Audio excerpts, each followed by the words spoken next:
So, hi, welcome to another episode of Insights with NetSupport with me, Mark Anderson, ICT Evangelist, Head of Education at NetSupport.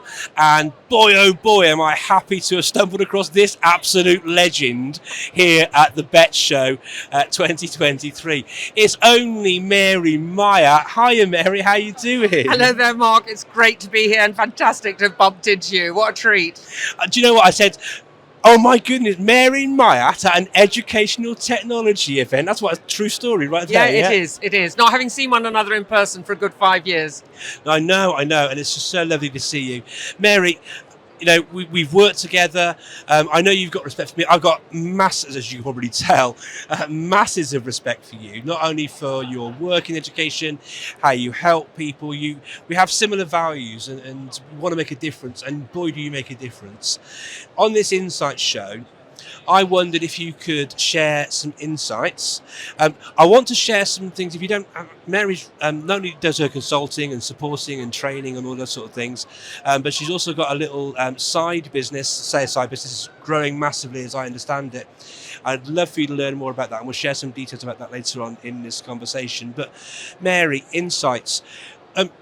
Before we jump into the questions, just for those who might have been hiding under a rock, right? But could you share a bit about your experience in education, please? Yes. So I have to say I've had a blast for the last 30 years, virtually all the time. There's always some dodgy moments, aren't there? But it hit me here. I remember the first time I stood in front of a class in North London.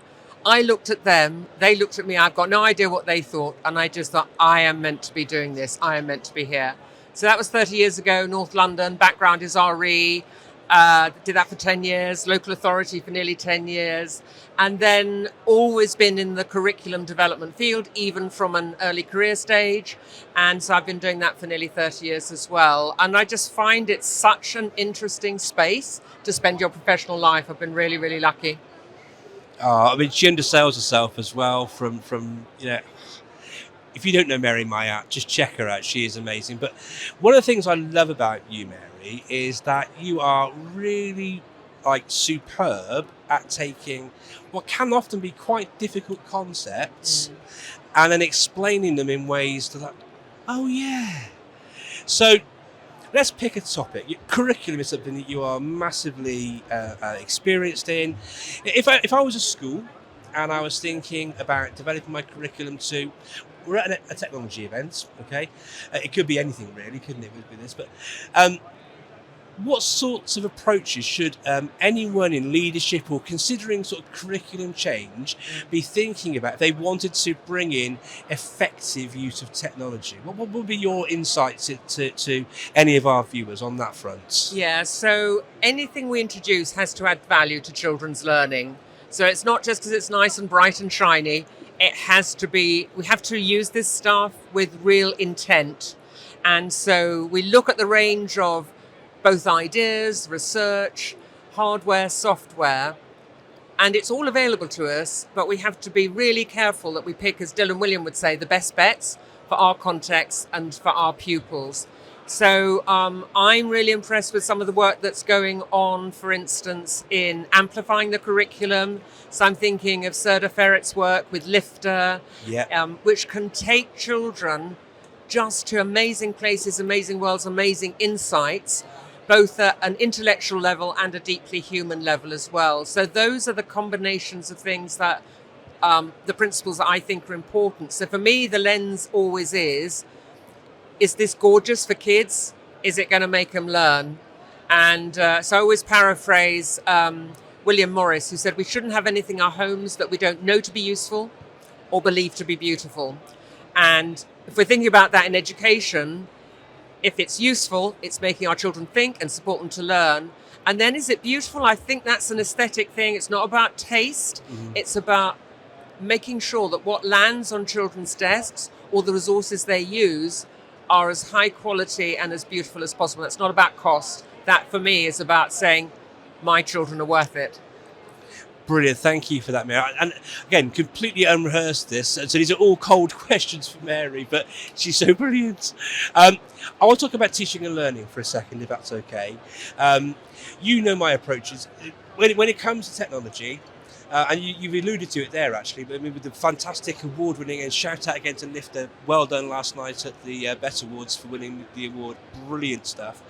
But there's an awful lot of technology out there that can be quite gimmicky, you know, and there are a fair few companies, not us obviously, but a fair few companies who could maybe have a bit more of an eye on the prize, as it were, when being a bit more informed about supporting teaching or helping learning in the classroom. What are your thoughts around that sort of pedagogy first approach to teaching and learning? One of the things that I share about, I think you've heard me talk about before, is TPAC. Yeah, so you do PCK, yeah, pedagogical content knowledge, and then the TK, technological knowledge. It's whatever your choice of technology, it should be informed by the pedagogy and what you're trying to teach. Yeah. So that's kind of my thoughts. But I wonder what your thoughts were around using technology to support teaching and learning. Yeah, so it's whatever makes it accessible and makes children think. Those are my two main criteria. So, for instance, sometimes text, for instance, can be expensive. I haven't got enough money to be able to give one for every child in my class for this particular unit of work. So being able to use either a high quality visualizer, or I can buy the book online and I can show it through my interactive whiteboard and I'll be reading it, they are then watching. So that for me is a sort of very light touch way of thinking creatively about technology. But in that sense, it's adding value because otherwise they wouldn't be able to access it. Great idea as well. And again, visualizers, one of the most sort of researched areas to be impactful for, and it's so useful in so many ways, isn't it? From demonstration, from modeling to all sorts of things, peer marking, loads of uses. Brilliant example. Thank you, Mary. I'll ask you one more question. We met today with a really exciting entrepreneur who's got a fantastic product for AI and maths. Okay, but without mentioning that particular product, okay, what's really exciting you about technology for teaching and learning at the moment? What's really sort of making you go, "Wow, that's amazing"? So I think the ways that people who are doing serious stuff in schools. So I'm thinking of, say, Josh at Steph Lab, for instance, so that very precise instructional coaching, which when done well, because you can have this fabulous stuff, whatever it is, and it's not used well, but to build systems and online platforms to support that, I think is great. I would also say that Tom Sherrington's work on the Rosenshine walkthroughs, what's happening there is you've got individuals within the profession who've hit on something that really makes a difference. How are they then amplifying that in a way that is accessible and at reasonable cost for schools? And I'm really excited about that area of kind of growth. And then things like Teacher Tap. You know, I just think that is such a simple idea. It's not simple to execute, but I'm a great fan of that. Just these light touch apps that are just help you to keep your finger on the pulse. So those would be a handful of examples that I'm excited about. Brilliant examples. I mean, Teacher Tap, again, Ron Steele does what it says on the tin, and so useful for those insights into what things that are working. And the Tom Sherrington walkthroughs example is brilliant. Tom's work, he works with many schools, but Tom's one person. Yeah. Right. So how can he scale up? How can Tom be in many places at the same time when Tom's one person? Yeah. And so having that solution there, and it's so popular, and it's popular because it works, right? Yeah, and I think that's what opening up of the tech space has done for people who are thinking deeply about this. They didn't set out to do that. It's just like, I've got so much demand, what do I then do? Oh, there are some solutions. It's a lot of work to make it happen, as I know. Well, look, Mary, you are so in demand. One of the most well-respected educational authors in the UK and beyond. You're in demand for speaking at events, keynotes. You help schools, governments, local authorities. You're everywhere. But you're recognising how it's important to scale up and support schools as well. And you're running your own business as well now. Can you tell me more about that, please? Yeah, so thank you. So that's just on the back again of you've got more demand than you can cope with. So you're just thinking, what are the solutions that can support that? And so there are two I've developed over the last couple of years. One is Myatt Co, the online kind of Netflix platform for ongoing professional learning in a very dialogic format, people talking to one another and then offering their resources as well. So we want to get away from really pompous PowerPoints and people just didactic and 3-line whips.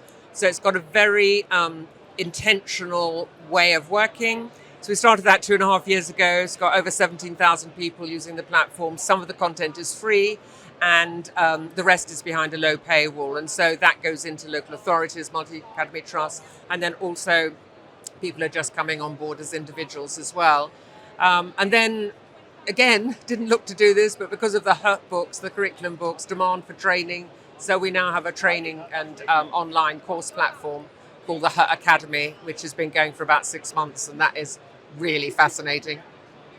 Brilliant stuff. So if you want to find out more about Myatt Co, can you share some URLs where people go to find out more about these things, Mary? So the easiest place to get the links, and about 90% of my work is either free to access or very low cost. If you just go to marymyatt.com, and there are links to everything that comes from there. Brilliant stuff. And Myatt is Myatt, as if you didn't know already. I'm absolutely thrilled to have the chance to have a chat with you, Mary. Thank you so much for joining me here on Insights at NetSupport, here live from BET 2023. Thank you so much for joining us. Thank you. Thank you, Mark.